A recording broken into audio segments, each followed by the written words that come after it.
सिडनम मुंबईतील प्रसिद्ध अशा महाविद्यालयांपैकी एक आणि सगळ्यात महत्त्वाची म्हणजे सिडनमची लायब्ररी।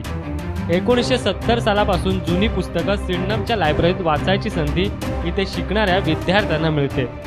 या लायब्ररीत PhD, MBA, डॉक्टरेट अशी महत्त्वाची पुस्तकेही विद्यार्थ्यांना वाचनासाठी मिळतात। मात्र आता विद्यार्थ्यांना या सगळ्यापासून मुकावं लागणार आहे। त्याला कारण आहे लायब्ररीला लागलेली आग। आपण सिडनम महाविद्यालयाच्या प्रांगणामध्ये कचऱ्याचा एक ढेर आपण पाहू शकतो। पण हा कचऱ्याचा ढिगारा नसून जाळलेली जी ही पानं आहेत जे ज्याच्यामध्ये मास्टर्स, BA व इतर शिक्षण घेणाऱ्या डिग्र्या ह्या सर्वांची पुस्तके इथे जाळलेली आहेत।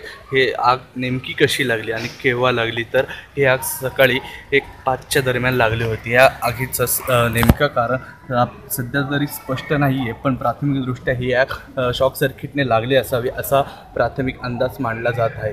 त्याचबरोबर आपण इथे पाहू शकतो की वरच्या बाजूला हे पूर्णतः खिडक्या तुटलेल्या आहेत। या खिडक्या म्हणजे ती पूर्ण लायब्ररी होती। ही लायब्ररी MBA व डॉक्टरेट व इतर PhD करणाऱ्या मुलांसाठी होती आणि त्यामुळे इथे बऱ्याच प्रमाणात ही पुस्तकं जळून खाक झालेली आहेत।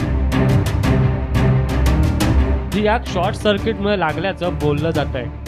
याचाच अर्थ इथे वापरण्यात आलेली वायर निकृष्ट दर्जाची होती हे मान्य करायला हरकत नाही। मात्र या सगळ्यामुळे नुकसान झालंय ते विद्यार्थ्यांचं। त्यामुळे यातील दोषींवर कारवाई होणार का हे पाहणं औत्सुक्याचं ठरेल। मुंबई लाईव्ह।